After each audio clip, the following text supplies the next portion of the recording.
What's up, guys? It's Battleface TV. We're back with another video. With Rage of the Abyss right around the corner, I decided I wanted to share a deck list that I've been playing for a while.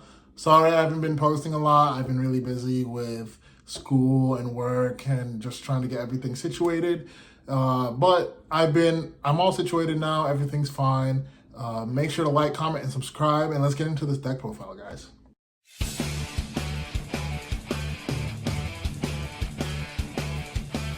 So the deck I decided to play today was Chimera Fiendsmith. Well, I decided to play for the past 2 weeks is Chimera Fiendsmith. You get the idea. So I was having a rough break after the Philly Regional, and I decided to pick up this deck.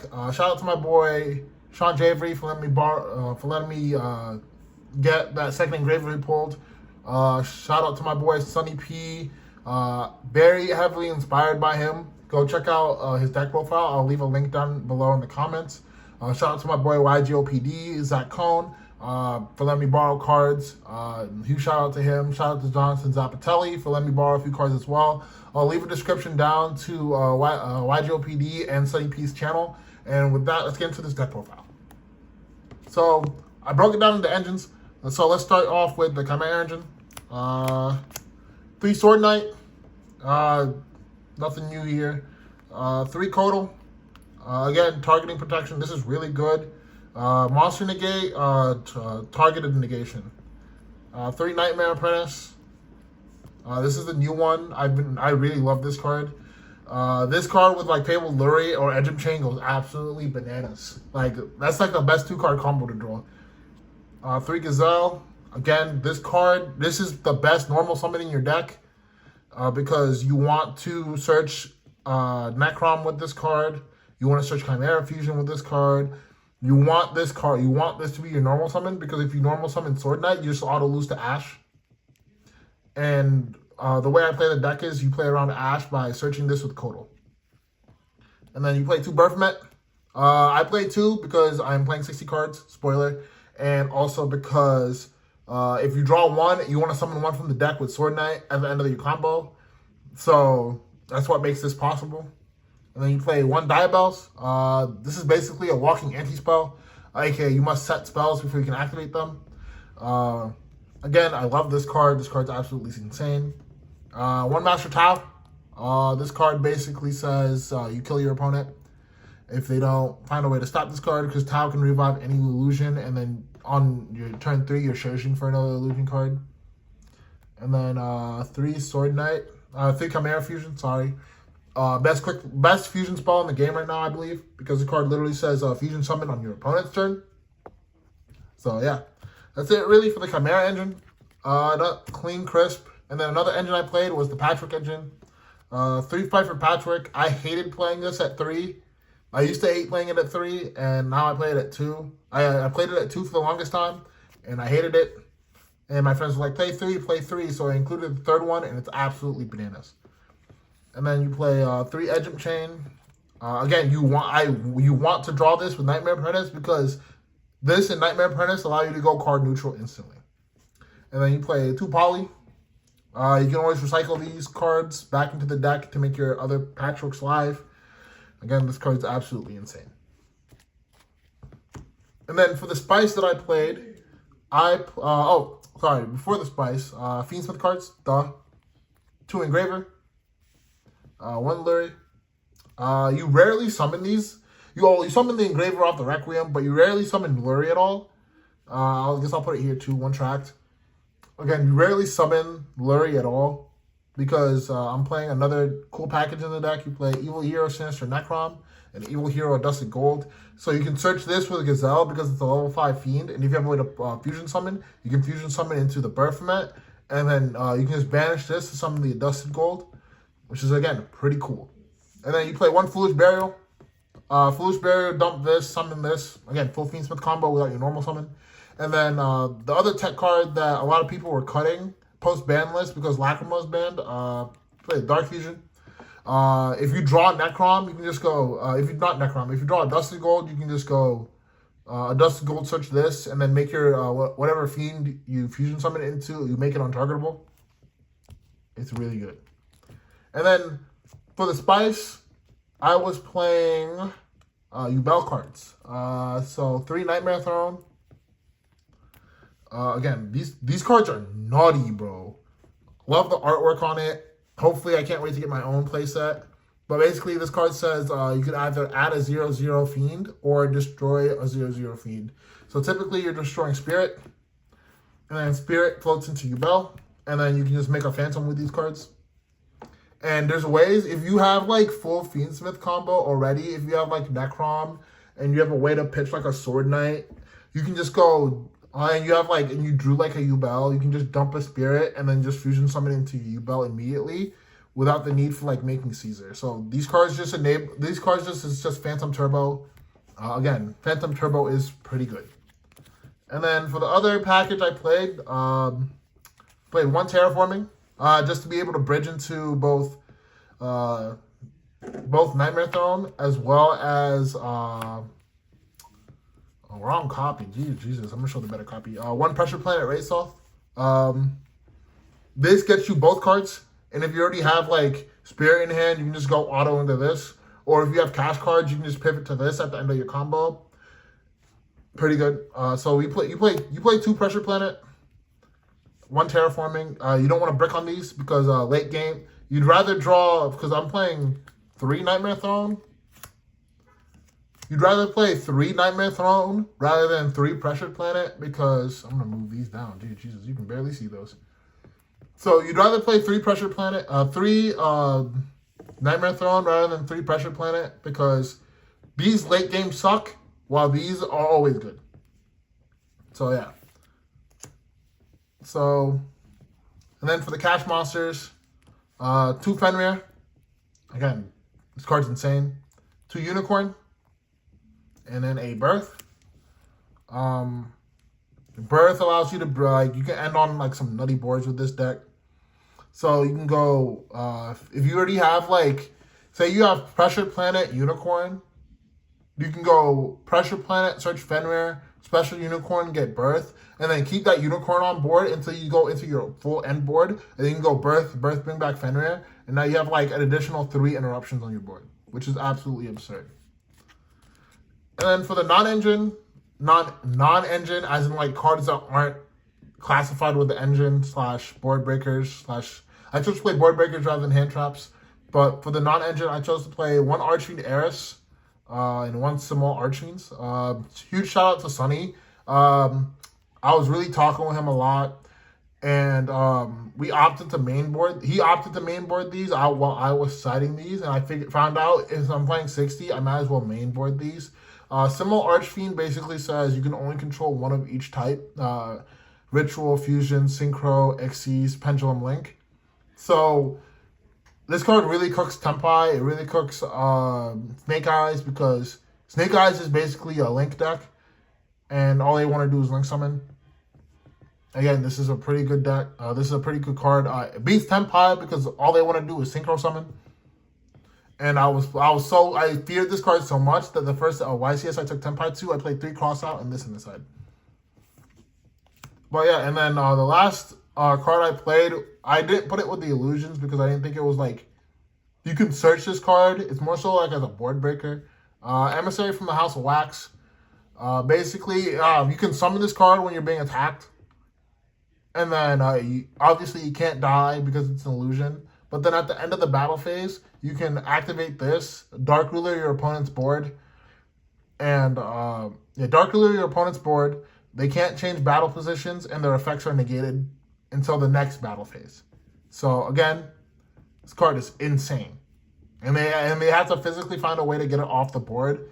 And if Tempai uses already their pop, so when they go pop it, you just go summon Wax, and then like they can't kill you. And then for the non-engine, 1 Mag, 1 Druis. These cards are really good into boards. Mag Search Druis is again one of the best end board one of the best interruptions this format with Fiendsmith running around. Chose to play those. And then I played 3 Forbidden Droplet. This card was pretty mid for me. I used it like once, but this card's still really good because Droplet send monsters, send spells, and then negate your whole board, and then just kill you. 3 talents. Again, this card's really good. Talents, take your monster. Talents, draw 2 cards. Talents, look at your hand. Most you can hand rip for 3 because if your opponent hand traps you, and you like have a way to dodge it, you go, okay, I dodged it. You hand rip yourself for 1, so you have 4 cards. Talents, I'm gonna look at your hand. You're down to 3 cards, and then Chimera hand rips a card in the end phase, so you're down to. So hand trap, talents, Chimera. You're down to 2 cards with the 3rd card. So you start with 3 cards. So when your opponent starts playing, they only have 3 cards in hand. Basically, this card basically FTKs your opponent. And then finally, 1 called by. This is just to play around Shifter, Arius, Droll. Arius set simultaneous equation cannon absolutely cooks the fuck out of your board. Because we do play a lot of 6s. We do play a lot of 4s. And they can just go, okay, simultaneous equation cannon, banish cards, put back, and then banish the whole board, which sucks. But at the end of the day, this is how you beat it. I know it's a sack you one of. Please, Konami, put this card back to 3. We have cross out at 3, and it's infinitely worse. But yeah, with that, let's get into the extra deck. Before we get into the extra deck, there's one thing I wanted to say. A lot of people are playing Diabolica just to add back Engraver, or to add back a Dusted Gold, and I don't think that's necessary. Diabolica is just not a good card to play. Yeah, you can dump it, but I'd rather be dumping something that's actually gonna help me, like interrupt my opponent, rather than just have to worry about, oh, I'm gonna dump a card, get it back, and then search Engraver when they can just go Bestial. Yeah, no, I'd rather not deal with that. So, getting to the extra deck. You play 1 Chimera and 2 Baphomet. This is not the best one. Normally, you'd summon this first and then summon this. But this is infinitely better because this gets you into your Fiendsmith cards. You can dump Necrom to summon a Dusted Gold. Or you can dump like Sword Knight if you already have Necrom. And then, or, even better, if you have a way to already get into Engine. If you have like all the pieces. And you have like a random spirit in hand, you can just dump you can dump Yubel because Yubel is a fiend, and then just make Phantom, and then you don't lose the dib anymore. So that's it for really the 3 main ones. And then I played the Chimera, the Illusion Beast. This is just a way to OTK your opponent. Yeah, this thing can attack 4 or 5 times if you do the combo right, which I rarely do. But if this card comes out, they're losing the game on the spot. And then 1 Phantom Yubel. The name of the game with the Yubel cards is Phantom Turbo. Are you surprised? No, you shouldn't be. But yeah, this is the name of the game when it comes to the Yubel cards, Phantom Turbo. And then 1 Guardian Chimera and 1 Magnum the Reliever. They both pop cards. This one can also draw you a card. But most on your turn, you're using it to draw a card, and then your opponent's turn, you're going to banish a Polyspell to pop a card. It's really good. And then Magnum the Reliever does to draw more cards and then pop more cards. So, again, also shout out to my boy YGOPD for letting me borrow this very expensive Phantom. I'll be returning it to you next Sunday. So, for the TCG exclusives, Necroquip Princess and Aerial Eater. I hate this card with a passion, but it's required. It's necessary because Aerial Eater can let you get into, like, So you can go Baphomet, dump Spirit. If you already have a way to Engine and like a way to your Floodgate, you can go Baphomet, dump Spirit or Yubel, and then you can go a Necrom, dump Yubel, and then just make Phantom.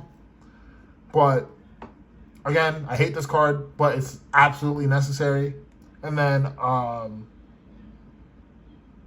Necroquip Princess. This card basically just says make Caesar. But you rarely make this card, so I've been thinking about cutting one of these 2 for Dez. But for right now, it's been working out pretty well for me. So you can a way you can do this is you can make Necroquip, and then if you have like an Engraver, a Dusted Gold, or a Cordal, you can just discard it to search a card, and then you get an additional draw, which is really nice.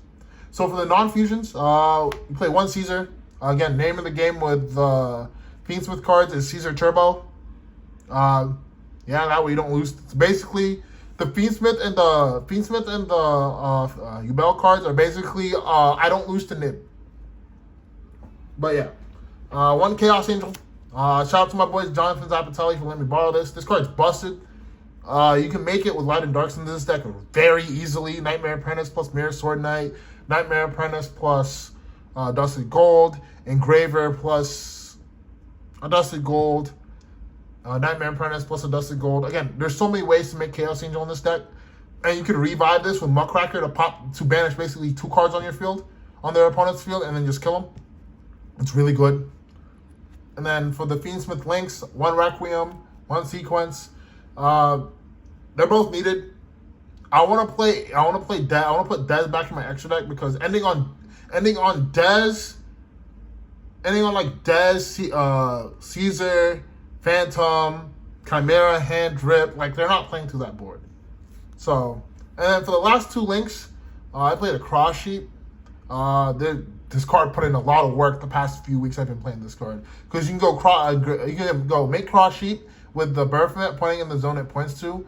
Then you can go Engraver, put back the sequence that you already used, summon it, and then trigger Cross Sheep because you summoned it to a zone it points to, summon back the Sword Knight, and just go full combo.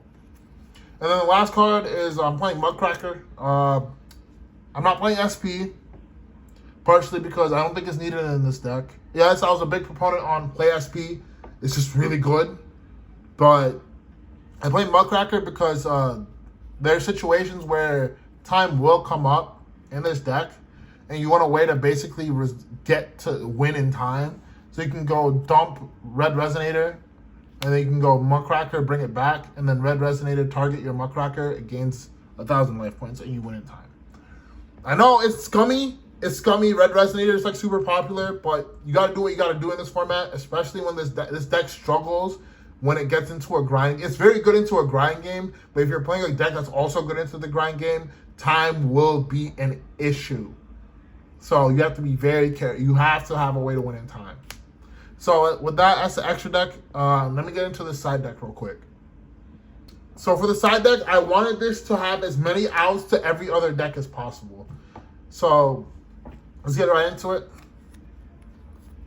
2 Lightning Storm and a Duster. Rescue Ace is still a deck. Set 4 Turbo is still a deck. So you play these. Again, very good. 3 Cosmic Cyclone. This card's broken. Again, for the Fountain matchups, for when your opponent's playing Runic Stun, or when your opponent's playing Lord of the Heavenly Prism in what is it called? In Labyrinth, you can just go Cosmic Target. Board doesn't do anything about that. And then you play 1 Change of Heart, double Mind Control. These cards put in work. You can really pick apart a board with just Change of Heart with Steel spells. So you play, effectively you play 6 Steel spells in your deck. 3 Steel spells in your deck. Post siding, you play 6. Basically, you just go, give me all your monsters and just swing for game. But this is very good. And I played Book of Eclipse. I used to main board this, but now I side it because this card sucks when you play nothing but like link decks. And it's like you draw it when they've already gone full combo and they just have links. But it's a good way to effectively dodge a hand trap. You can dodge like a Veiler with it. And then the last 3 cards, you already know, the Red Resonator for time. The King Tiger Wangu, this is just a way to beat Yubel. It's like a guaranteed win. You slap this on the board, they scoop instantly. Because they try to summon a monster, you go, okay, mandatory Chainlink on Wangu. They can't do anything. And then the last card, Sonny said this was his spirit animal. I might as well try it out as well, and it's TC Boo. This card is broken. It beats a lot of model type decks out there. And this deck can, if you play your cards right, you can effectively play around this card. So yeah. With that, make sure to like, comment, subscribe. I'll leave the words English. I'll leave the links of the people I shouted out in the comments below. One last shout out to my boy Zach Altman from BGMX. Thank you for the intro. I really appreciate it. It's way better than the old one I was using. The old one was bad. But again, I really appreciate you. Yeah, make sure to like, comment, subscribe, and you'll see some more Tenpai gameplay starting next week. And I'll try and post at least once a week. Let me know what you guys want me to talk about. If you guys want me to do more discussion videos, if you guys want me to do more deck profiles. And yeah, so I'll see you guys in the next video.